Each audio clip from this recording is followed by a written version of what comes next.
To team preview on your screen, you're seeing Jun Park from Korea's team. Lead slot, Pachirisu, Gothitelle, Gardevoir, Gyarados, Talonflame, and Garchomp. Pachirisu chants already starting in the crowd. Up against Jeudy Azzarelli off screen, he's running a Tyranitar, a Charizard, Salamence, Garchomp, Lucario, and Mo Rotom. And it's going to be an explosive battle. Absolutely. We've got a really fascinating matchup here. We see the players getting into it quickly here. I think it's Sage inside that Gardevoir, which we didn't see the last time he was on stream, is likely going to be a big deal here. There's 3 Pokemon in Jody's team that are weak to Fairy type attacks. There's not a single Pokemon in his team that resists both Fairy and Psychic type, so should be a good matchup for the Gardevoir. We did see also Sage using that Mega Gyarados previously. That Mo Rotom Jody's using that we haven't seen all season. Very good against Gyarados. It's the only Rotom that's neither weak to that Earthquake and resistant to that water type attack. So it should help him out a little bit here if he's choosing to use it. Also a good matchup for that Tyranitar and that Garchomp offensively for Jeudy, though he's going to have to be very careful to avoid the support Pokemon in Sage's team with Pachirisu and Gothitelle. Right, and just as you mentioned, that Gardevoir on the stage alongside alongside that Garchomp, up against Jody's Tyranitar and Charizard leads. And let's just go one more time. The first turn of the first battle. Let's hear it one more time for Jeudy and Sajin here in the studio. Interesting leads here from Jeudy. Leads both of his potential weather setters here up against that Gardevoir and the Garchomp. Yeah, this is definitely one matchup that will come down to a weather war. Jody's probably going to have a preference between which one of the two he wants up, but without a competing weather here, he can afford to be a little bit more careful. Or he's a little bit less careful. Yeah. What he does need to be careful about is Gothitelle switching it at an inopportune time here, especially with a couple choice Pokemon on his team. He's going to be really careful about what he lets it do.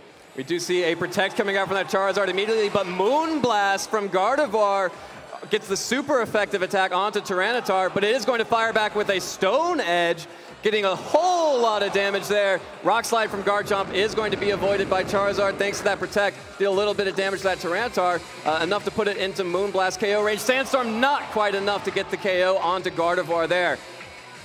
Creates a complicated decision here for Sajin. Gardevoir with 1 tick of sand, going to be able to knock it out now. Do you withdraw the Gardevoir? Because on Jody's end, he's kind of in a difficult situation also. If he wants to leave this Charizard in, he has to Mega Evolve it, most likely, which would negate that sand. So both sides have some things to consider here. Tyranitar has to be careful since it'd be knocked out by another Moonblast with that faster Gardevoir. Both Pokemon showing their choice scarves there. They have to both be careful on this turn, but I wouldn't be surprised to see one of the two of them take a risk. This is going to be a matchup where they both have a lot of very offensive Pokemon, and there's going to be a lot of high-risk maneuvers. Whichever one of them is going to get the most cheap attacks there when opponents not expecting it is probably going to come out with the win here. And it looks like Jeudy is going to switch out that Tyranitar for Mo Rotom. Double switching, does not like the matchup from either of his Pokemon in favor of that Salamence now. Is going to be able to intimidate the opposing Garchomp, but Gardevoir is not going to be too worried about that. The Moonblast is going to come back out from that Gardevoir onto Mo Rotom this time, dealing some more great damage there, as Dragon Claw from Garchomp is going to be used on that Salamence. The berry is going to help and deal just a very little bit amount of damage there thanks to that Happen Berry. And the stand is going to be able to get the KO on Gardevoir right there at the end. So Jeudy Azzarelli taking the first Pokemon knockout. Yeah, Sajin choosing to make a sacrifice there. Likely he expected that to happen there, judging by the way he played out that turn. We just see the Citrus Berry activating for Rotom there, healing up there to get Jeudy in a little better board position there with higher health Pokemon in both of his slots. He does get the early lead there, which is a big deal. I think removing that Gardevoir is a big deal. I mentioned previously that there are a lot of Pokemon on his side of the field that are weak to Moonblast. He's brought at least 2 of them, so he really doesn't want to have to deal with that for long periods of time. I think that letting it go so early is dangerous unless Sage has got a great plan here for how he wants to deal with the situation without it, because if he was able to get 3 or 4 Moonblasts off, it's very likely Sage would win the game there. So huge start for Jeudy to get rid of it. Yeah, and we do see the Pachirisu on the field, and the crowd goes crazy as soon as Pachirisu makes it out. Interesting choice to bring in. Pachirisu is a very disruptive Pokemon, of course able to abuse that Follow Me ability to redirect any attacks towards it, and a bevy of other support options as well. Yeah, the Follow Me here is an interesting option. In this matchup, it's not going to be able to do too much with its Volt Absorb, but it will be a little frustrating against Rotom if it's out against Gyarados later. Well, it won't be able to use that Thunderbolt in fear of just healing the Pachirisu. And Salamence does not want to stay on the field, scared away from that Pachirisu. Switches out for Tyranitar. That follow me is going to come out from the Pachirisu. We will see the rock slide from Garchomp. Tyranitar avoids it, but will be able to connect with Rotom to deal some damage there. Very bulky Rotom, as you can see, and Leaf Storm coming out onto Pachirisu. The poor little squirrel only takes about 50% from that and eats its Citrus Berry to heal right back up, while Rotom has lost a lot of special attack and a lot of offensive power from it. Yeah, it's impressive how bulky that little Pachirisu is. You look at it just out there as a little tiny squirrel thing. You don't really expect it to be very bulky, but it takes almost nothing from that Leaf Storm. You have to exaggerate. You can't exaggerate, rather, how powerful that is. You know, it's the same power as a Draco Meteor and just nothing, you know. Rotom definitely not as powerful, especially as some of the dragons, as far as putting those attacks out. But, you know, the metagame lives in fear of overheat from Rotom's brother, Rotom Heat. It's the same base power. And we do see Garchomp's going to protect, letting Pachirisu do everything. Oh, the correct prediction there. The nuzzle from Pachirisu. Going to be able to get the damage and paralysis onto that Tyranitar. That Scarf Tyranitar is now worthless. Now it's paralyzed.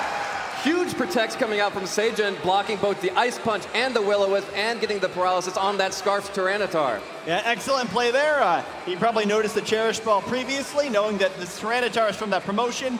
Only way you can get Ice Punch, so also knows there's no egg moves on this Tyranitar, so he gets some useful information there, and also makes a fantastic play by slowing it down. Usually gets the knockout on Garchomp with Ice Punch. There's a chance it survives with some defensive investment, but not an issue there. Now Garchomp going to be able to deal with this Tyranitar as it normally would. Rotom not too threatening out in the field now with that reduced special attack from using Leaf Storm, so better position now for Seijun to be in. And when Pachirisu is going to redirect all targets, I'm pretty sure Jeudy would want to get that off the field right now anyway. As we do see Garchomp's Dragon Claw is going to attack that Rotom, and Will-O-Wisp redirected away from Garchomp onto Pachirisu, now burnt. Will be taking that burn damage every turn in addition to some more turns of sand as Ice Punch comes through from Tyranitar, still dealing almost no damage. And fortunately for Seijun, that Sandstorm is going to subside this turn so that we don't have to worry about any additional chip damage. Yeah, Pachirisu now has to at least be attacked once more, or he'll survive 2 more turns after that burn damage, but likely going to follow me and go down anyway. Garchomp probably needs to try to get a knockout on this turn. Doesn't necessarily need to get both of the enemy Pokemon, since it can get another one on the next turn after the protection from the follow me, but Seijun's going to need to start picking up Pokemon here. There's a lot of weakened Pokemon on Jeudy's side, but he does need to start evening out the Pokemon score. Even with a bunch of weakened Pokemon, playing from 2-4 down is going to be pretty tough. However, you know, Garchomp still has a full health here. We still have a full health Pokemon in the back. So Seijun's definitely setting up to make a comeback here. He's trying to win the late game, not necessarily just on Pokemon score. And it looks like Seijun's going to protect his Garchomp, sending out Talonflame as Protect comes out from Pachirisu. Going to try and keep that Pachirisu on the field. Leaf Storm into the Protect. Ice Punch into that Talonflame. That's some good damage onto Talonflame. And the freeze! The Ice Punch gets the freeze onto Talonflame. It's stuck in mid-air. Can't do anything. Really unfortunate break there on the switch-in. Now you wonder how it stays floating like that, but a really, really big freeze there. And that was sort of the issue of that Pokemon lead that Jeudy started to accumulate there, is that, you know, one wrong thing happening and there's just not enough ground to make it up. I think if Seijun had gotten a position where he just had, you know, mostly full health Talonflame and mostly full health Garchomp out, it would have been a good situation there. But Pachirisu now only has a turn left unless it's able to absorb a Thunderbolt with that Volt Absorb. And Talonflame is... the thaw as Overheat comes out from Talonflame. Seijun is not playing around. Overheat gets the KO onto the Rotom, Mo problems. It faints and goes back to Jeudy's trainer. Tyranitar is still out though. You see the Life Orb from Talonflame as Super Fang from Pachirisu, not dealing quite that much, but the paralysis.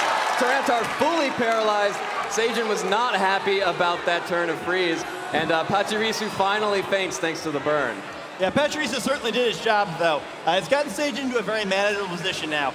Even though he's facing a decent Pokemon deficit here, he does have a bunch of damage on most of Jeudy's Pokemon, so it's not impossible he can come back from this one. However, he does still have that Salamence in the back. That Intimidate will be a big problem for both of these Pokemon, but you know, the combination of Brave Bird and Rock Slide is still going to do a lot of damage to Charizard here if Seijun chooses to go that route. Even though Jeudy looks like he has the lead there, I don't know if he really likes this position. He's going to have to cut this very, very close to come out with the win. Of course, you have to be careful with that Talonflame too, because it deals just as much damage to itself as it does to you. We do see Salamence switching in right now, going to get that Intimidate off onto both the Garchomp and the Talonflame. Going to be huge coming up as both of those physical attackers are going to want to abuse their physical moves.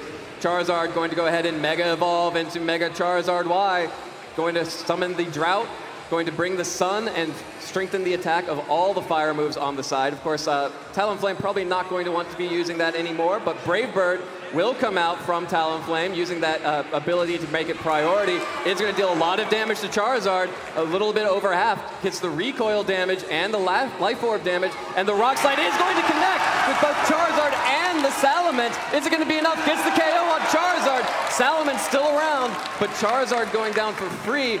Pretty big deal.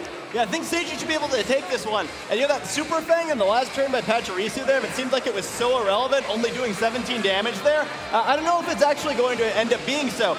With that extra damage there, you're going to feel very safe that even intimidated, Talonflame can finish off this Tyranitar if it needs to. We've already seen that the Salamence has the Hobbenberry, not a Choice Scarf, so Garchomp should be able to finish it off. And we see the forfeit. Yeah, Jeudy going ahead and forfeiting, and Jun Park takes game 1 of this best-of-3 set.